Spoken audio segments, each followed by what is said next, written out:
بسم اللہ الرحمن الرحیم۔ السلام علیکم دوستو۔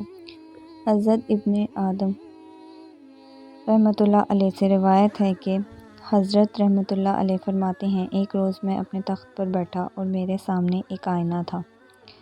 میں نے اس آئینے میں دیکھا تو اپنے بچپن، جوانی اور بادشاہت کے دن تک کا نقشہ میرے سامنے گھوم گیا، اور پھر مجھے اپنی آخرت منزل بھی قبر میں نظر آئی۔ میں نے سوچا کہ یہ گھڑی بہت مشکل ہے، امتحان کٹھن ہے اور ممتحن اتنا سخت ہے کہ وہ کسی کا لحاظ نہیں کرے گا، لہٰذا اس کی تیاری کرنی چاہیے۔ اس کے بعد ایک اور واقعہ نمودار ہوا۔ ایک نہایت فقیر شخص کا چہرے کے باوجود دربار شہنشاہ میں گھس آیا، اور اس کی شکل پر اتنا رکاب تھا کہ کسی کو روکنے کی جرأت نہ ہوئی۔ روایت میں ہے کہ وہ حضرت خضر علیہ السلام تھے۔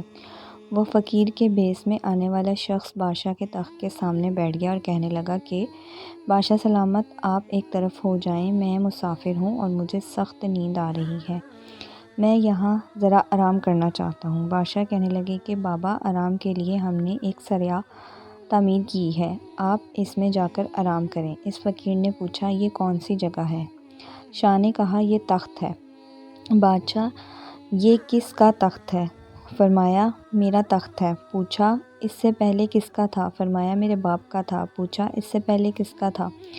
فرمایا، میرے دادا کا۔ فقیر نے کہا کہ پھر یہ بھی تو ایک سرا ہے جہاں ایک بادشاہ آتا ہے اور ایک جاتا ہے۔ یہ کہہ کر فقیر چلا گیا، اور حضرت ابن آدم رحمۃ اللہ علیہ اس چکر میں پڑ گئے کہ واقعی یہ تخت تو ایک سرا ہے۔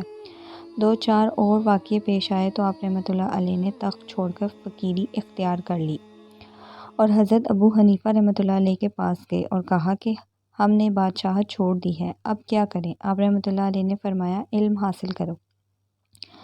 حضرت ابن عبد رحمۃ اللہ علیہ فرماتے ہیں، ہم نے ایک حدیث پڑھی کہ یہ دنیا محبت تو تمام خطاؤں کی جڑ ہے، تو ہم نے اس پر عمل کیا اور تخت چھوڑ دیا۔ پوچھا، اے ابو حنیفہ رحمۃ اللہ علیہ، آپ نے کتنی حدیثیں پڑھی ہیں اور ان پر کتنا عمل کیا؟ حضرت ابو حنیفہ رحمۃ اللہ علیہ بے ہوش ہو گئے اور فرمایا، آپ رحمۃ اللہ علیہ کو علم کی ضرورت نہیں، آپ اولیاء رحمۃ اللہ علیہ کی صحبت اختیار کریں۔ اس کے بعد آپ رحمۃ اللہ علیہ نے فقیری اختیار کر لی۔